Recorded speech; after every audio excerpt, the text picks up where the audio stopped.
Hi hello నమస్తే and welcome to our channel. అభివృద్ధి సంక్షేమంలో ముందుంటున్నామని చెప్పుకుంటున్న వైసీపీ ఇప్పటికే తలకు మించిన అప్పులు చేసింది. రాష్ట్రం మొత్తం అప్పులు కొప్పుగా మారింది. మరి ఈ అప్పులన్నీ తీర్చేది ఎవరు? ప్రజలా లేక రాబోయే ప్రభుత్వాలా? మరి వైసీపీ ప్రభుత్వం ఇంతలా ఎందుకు అప్పు చేయాల్సి వచ్చింది? అసలు ఇప్పటి వరకు ఎంత అప్పు చేసింది? ఈ డీటెయిల్స్ అన్నీ social political analyst Madhusudan Reddy గారు మనతో పాటు ఉన్నారు. ఆయనతో మాట్లాడి తెలుసుకుందాం. నమస్కారం అండి. నమస్తే అమ్మా. సో రాష్ట్రం మొత్తం అభివృద్ధి జరిగింది, సంక్షేమంలో కూడా మనమే ముందున్నాం, ఉచిత పథకాలన్నీ ఇస్తున్నామని చెప్తుంది. మరో పక్క చూస్తే ఇప్పటికే రాష్ట్రం మొత్తం అప్పులు గొప్పగా తయారైంది. మరి ఈ అప్పులంతా ఎవరిని ఎత్తిన పడాలంటారు? ప్రజలు తీర్చాలంటారా లేకపోతే రాబోయే ప్రభుత్వాల మీద పడుతుందంటారా? అసలు ఏంటి పరిస్థితి? ఎంత అప్పు చేసింది ప్రభుత్వం? ఇప్పుడు ప్రభుత్వం అంటే ఏం లేదమ్మా, ప్రభుత్వం అంటేనే ప్రజలు. ఒక 2,30,000 నుంచి 2,60,000 మంది ప్రజలు పీపుల్ రిప్రజెంటేటివ్గా ఒక అభివృద్ధిని ఎన్నుకుంటారు. ఆడున్నటువంటి ఆ 6 మండలాలు 8 మండలాల్లో ఉన్నటువంటి ఓటర్ల తరపున గొంతెత్తిన శాసనసభలో వినిపించమని పంపిస్తారు. ప్రజల తరపున ప్రతినిధి వెళ్తాడు. ఆ ప్రతినిధులందరూ కలిసి మెజారిటీ ఎక్కువ ఉన్నటువంటి మన డెమోక్రసీ సిస్టమ్ ప్రకారం, పొలిటికల్ సిస్టమ్ ప్రకారం ఎక్కువ శాసనసభ్యులు ఉన్నటువంటి వాళ్ళు ప్రభుత్వాన్ని రూల్ చేస్తారు. ఇది మన సిస్టమ్. ఇది కాబట్టి మనం ఏం చేస్తారంటే అప్పుడు వాళ్ళందరూ కలిసి ఒక వ్యక్తిని ముఖ్యమంత్రిగా ఎన్నుకుంటారు. మాకు ఇంతమంది శాసనసభ్యుల బలం ఉంది, మేము ప్రభుత్వాన్ని ఏర్పాటు చేయడానికి మాకు అవకాశం ఇవ్వమని చెప్పి గవర్నర్కి అప్లికేషన్ పెట్టుకుంటారు. వాళ్ళు ఏం చేస్తారంటే ఈ మనకి 2/3 మెజార్టీ అంటారు దాన్ని. ఇప్పుడు సపోజ్ ఆంధ్రప్రదేశ్లో తీసుకుంటే 175 మంది ఎమ్మెల్యేలు ఉంటారు. దాంట్లో 88 మంది ఎమ్మెల్యేల మద్దతు ఉన్న వాళ్ళు ముఖ్యమంత్రిగా అధిరోహిస్తారు. ఇది ఆ 88 మంది అభివృద్ధులు సంతకాలు పెట్టి గవర్నర్ కాడికి ఎత్తుకోబోతారు ఒక వ్యక్తి. మాకు 88 మంది, నాకు సంపూర్ణ మెజార్టీ ఉంది, నాకు పాలించేటటువంటి అవకాశం కల్పించమని చెప్పి గవర్నర్ దగ్గర రిప్రజెంటేషన్ ఇస్తారు. అది either political party or people representation ఉన్నారు. అప్పుడు గవర్నర్ ఏం చేస్తారంటే అతను ఆమోదిస్తే శాసనసభలో తన బల నిరూపణ చేసుకోమని చెప్తాడు. శాసనసభ ద్వారా సెలెక్ట్ చేసుకుంటాడు. ఆ తర్వాత ఏంటంటే ఒక మంత్రిమండలి అంటే ఎలా సెలెక్ట్ చేస్తారంటే 175 మంది ఎమ్మెల్యేల్లో 15% మించి మంత్రులు ఉండకూడదు. ఇది పాయింట్. అప్పుడు మనకి ఎంత వస్తుంది? 15% అనే వాళ్ళకే మీకు 100 మందికి 15 మంది వేస్తే మిగతా 75 మంది ఉంటారు కదా, 15ని 4 భాగాలు చేస్తే ఇంకొక 5 మంది యాడ్ అవుతారు. 4 5లు 20.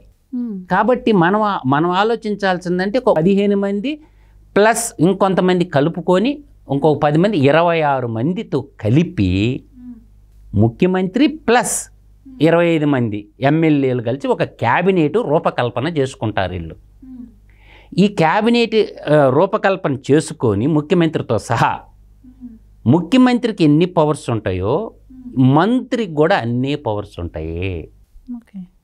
సపరేట్ పవర్స్ ఏముండవు ముఖ్యమంత్రికి. ముఖ్యమంత్రి అభిష్టం మేరకు మంత్రిమండలిలో చర్చించుకొని ఆ మంత్రిమండలి తీర్మానం చేసినటువంటి కాపీలను తీసుకుపోయి రాష్ట్ర శాసనసభలో చర్చకి పెట్టి, ఒక సభ ఉంటే ఒక సభ, లేదంటే 2 సభలు ఉంటాయి. పెద్దల సభ అంటే మండలిలో రెండిట్లో ఆమోదం పొంది, ఆ ఆమోదం పొందింది మళ్ళీ గవర్నర్ ముద్ర వేయాలి. రాష్ట్ర శాసనసభ ఆమోదించిన దాన్ని మించి ₹1 కూడా ఖర్చు పెట్టడానికి లేదు.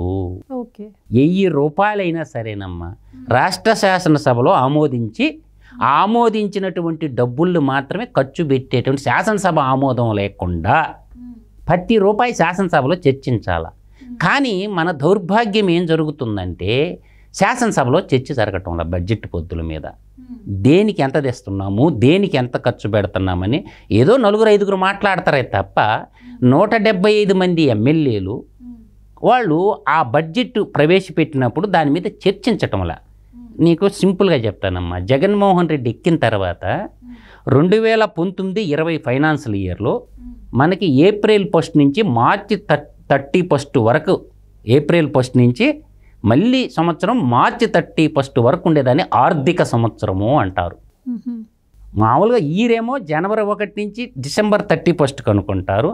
కానీ ఆర్థికాన్ని లెక్క కట్టేటప్పుడు ఏం చేస్తారంటే ఏప్రిల్ 1 నుంచి మళ్ళీ సంవత్సరం తిరిగి మార్చి 31 మధ్య ఉండేదానికి ప్రజల నుంచి వచ్చేటటువంటి పన్నుల రూపాన, ఎక్సైజ్ రూపాయన, కేంద్ర పన్నుల వాటా అన్నీ కలుపుకొని ఉన్న అప్పులు కూడా చూపించాలి బడ్జెట్లో. ఎక్కడెక్కడ ఆ బడ్జెట్లో చూపించుకొని తద్వారా ఏం చేస్తారంటే రాష్ట్రానికి రోడ్లకి ఎంత పెడతాం, వాటర్కి, టీచర్ల జీతాలు మొత్తం సమస్తం దాంట్లో ఉంటాయి. హైకోర్టు జడ్జీల శాలరీలు కూడా దాంట్లోనే ఉంటాయి. ఎమ్మెల్యేలు, ఎమ్మెల్సీలు ప్రతి రూపాయి ఖర్చు ఉంటుంది. అంతా కరెంటు బిల్లులతో సహా ఉంటుంది అన్నమాట. అభివృద్ధి ప్రణాళిక ఉంటుంది, అన్నీ ఉంటాయి బడ్జెట్లోనే. దాంట్లో ఈ అంచనాల బడ్జెట్ అని ఉంటుంది. ఒక అంచనా వేసుకుంటారు, అంతా రాదు, ఎవ్వరికి రాదు. అంచనాలు ఒక 15% లేదంటే 25% లోపలికే వస్తుంది అన్నమాట. 2,27,974 కోట్లు పెట్టాడు. ఎంత?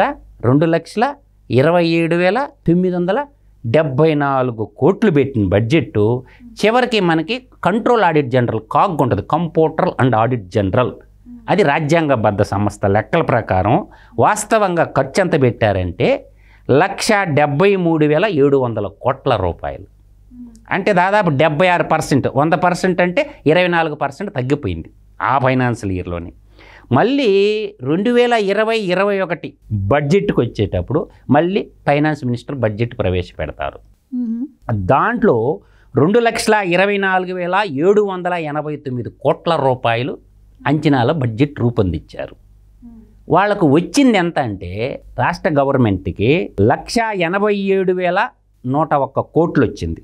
అంటే 83% మాత్రమే వచ్చింది. 17% లోటు అయిపోయింది ఉన్న బడ్జెట్ అంచనాలు.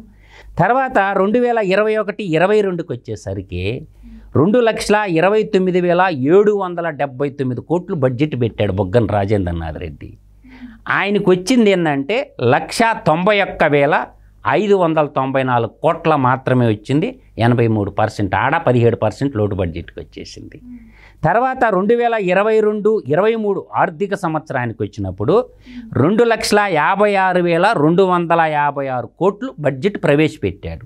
ఆయనకు వచ్చినటువంటి అమౌంట్ ఎంత అంటే 2,40,509 కోట్ల రూపాయలు వచ్చింది. అంటే 7% మాత్రమే తగ్గింది. 93% అనుకున్న కాడికి వచ్చింది బడ్జెట్ అంచనా.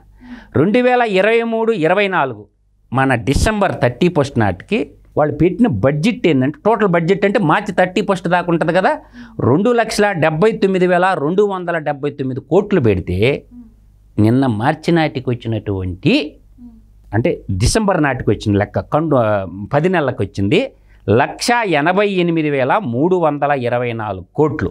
అంటే 67%కి వచ్చింది 10 నెలలకి. ఇంకా రిమైనింగ్ 3 నెలలు ఉంది కదా, దాన్ని కూడా కంపేర్ చేసుకుందాం. తర్వాత చూసుకుంటే టోటల్గా జగన్మోహన్ రెడ్డి పెట్టిన ఈ బడ్జెట్ అంతా కూడా 9,81,230 కోట్ల రూపాయలు ప్రజాధనం జగన్మోహన్ రెడ్డి సంఘటిత నిధికి వచ్చింది. అప్పులు దానివ్వండి ఆర్బీఐ నుంచి, లేదంటే కార్పొరేషన్ల తాకట్టు పెట్టి డబ్బులు దానివ్వండి, పన్నులు పెంచనండి, టోటల్గా జగన్మోహన్ రెడ్డికి ప్రజా సంపద గుట్టబడింది ఎంత? 9,81,231 కోట్లు. ఇది నా సొంత కవిత్వం కానే కాదు, computer and audit general CAG ఇచ్చిన లెక్కలే చెప్తున్నాను. ఎవరైనా వెబ్సైట్లో పోయి చూసుకోవచ్చు. ఈ డబ్బులన్నీ జగన్మోహన్ రెడ్డి ఏం చేశాడు? ఈ బడ్జెట్లోకి వచ్చిన లెక్కలు. Jaganmohan Reddy direct benefit transfer అనే స్కీము డీబీటీ ఆయనే చెప్తున్నాడు అన్ని వేదికల్లోకి. నేను బటన్ నొక్కినా అని అంటున్నాడు. ఎంత నొక్కినానని చెప్పాడు? మొన్న లాస్ట్ స్పీచ్లో సిద్ధం సభలో నేను విన్నా. 2,53,000 కోట్ల రూపాయలు నేను ప్రజలకు ఇచ్చాను అన్నాడు. ఓకే, నేను ఒప్పుకుంటా తల్లి, ఇచ్చిను, నేను కాదనలా. నీ సొమ్ము కాదు కదా, ప్రజలందరి సొమ్మే కదా, ప్రజల సొమ్ము ప్రజలకే పంచినవు కదా. తర్వాత వేతనాలు ఉంటాయమ్మా, కాంట్రాక్ట్ ఎంప్లాయీస్ కానీ అందరి వేతనాలు ఉంటాయి. ఏది? ఐఏఎస్ ఆఫీసర్లు, హైకోర్టు జడ్జీలతో మొదలుపెట్టుకొని గవర్నర్ వేతనము, తర్వాత ఎమ్మెల్సీల వేతనాలు, ఎమ్మెల్యేల వేతనాలు, మినిస్టర్ల ఖర్చులు, ఇవన్నీ కూడా ఒక నెలకు వచ్చేసరికి 5,500 కోట్ల. ఒక నెలకు ఎంత అవుద్ది? 5,500 కోట్లు. ఈ 3 నెలలు కూడా కలుపుతాం, సంవత్సరం అంటే 2 నెలలు.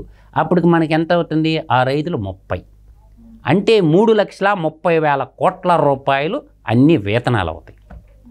సో నేను అనేది ఏంటంటే ప్రజలకు ఇచ్చిన సొమ్ము 2,53,000 కోట్లు జగన్మోహన్ రెడ్డి లెక్క ప్రకారం. తర్వాత జీతభత్యాలకు ఇచ్చినటువంటిది 3,30,000 కోట్లు.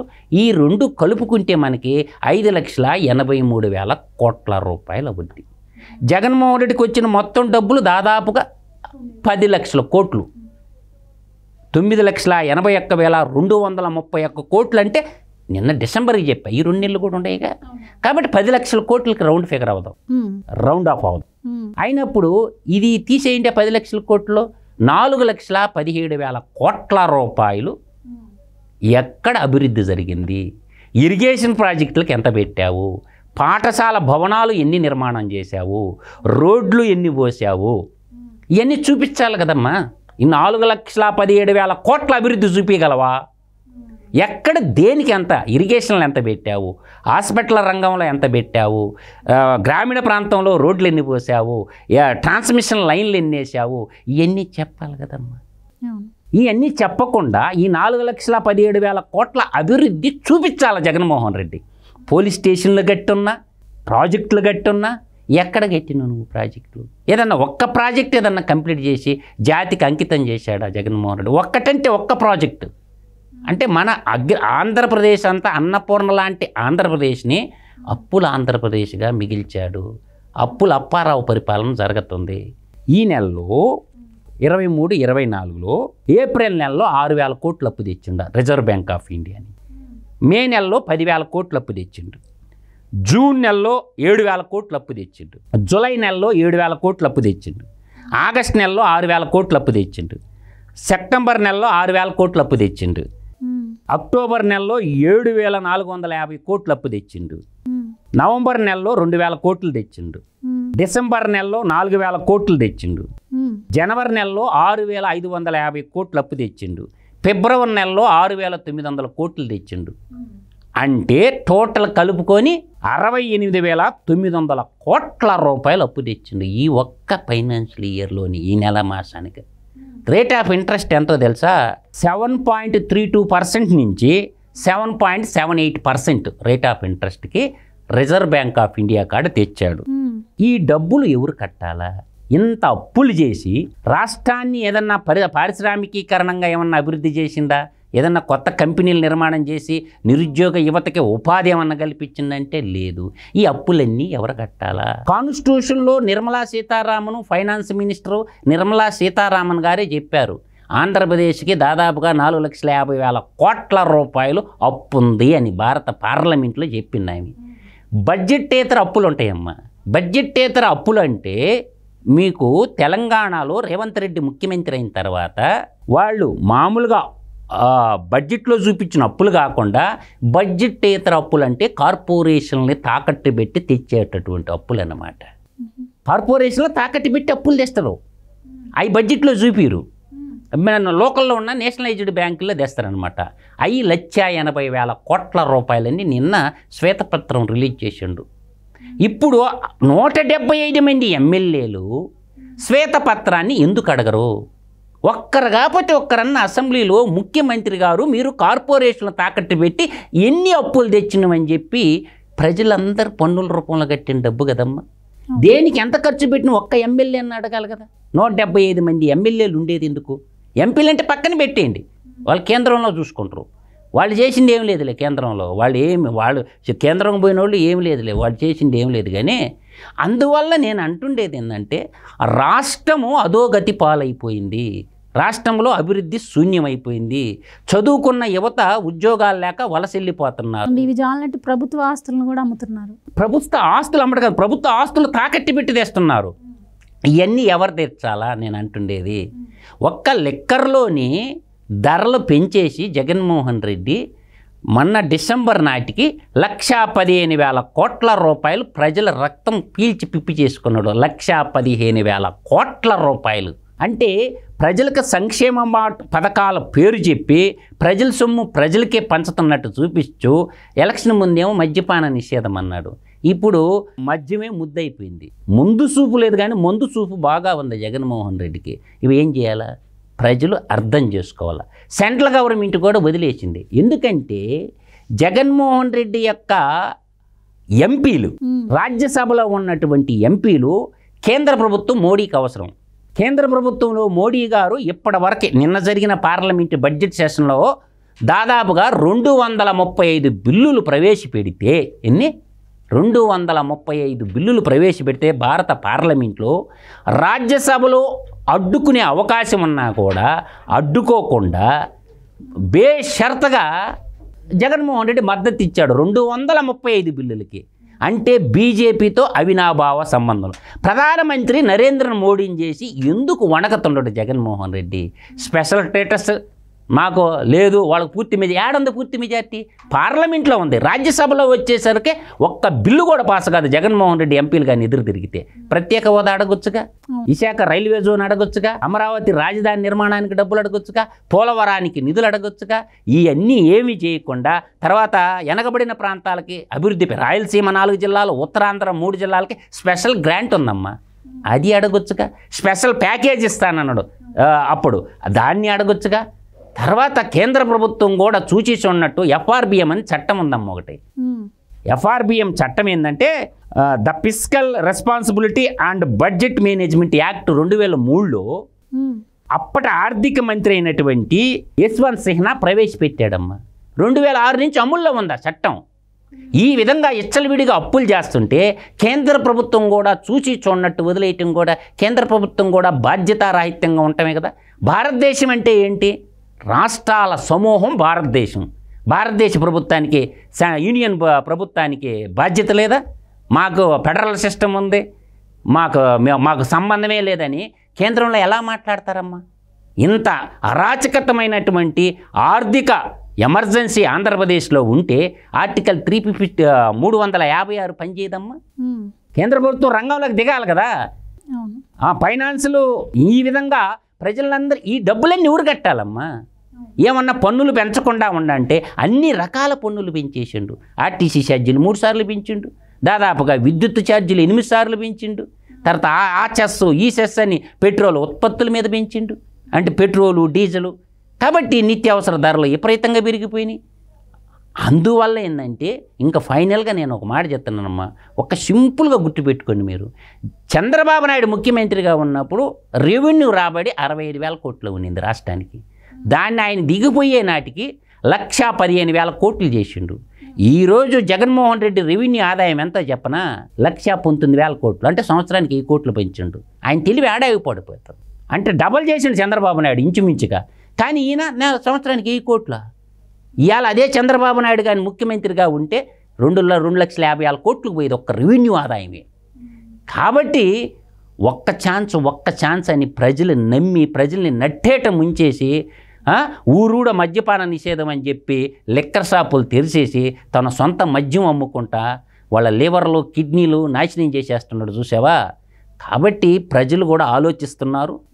ఎస్పెషల్గా ఏంటంటే అన్నపూర్ణ లాంటి ఆంధ్రప్రదేశ్ అప్పుల ఆంధ్రప్రదేశ్గా మిగిలింది. కాబట్టి దయచేసి స్త్రీమూర్తులందరూ తెలివిగల్ల నేల తెలుగు నేల బాగుపడాలంటే జగన్మోహన్ రెడ్డిని గద్దె దింపి తీరాల.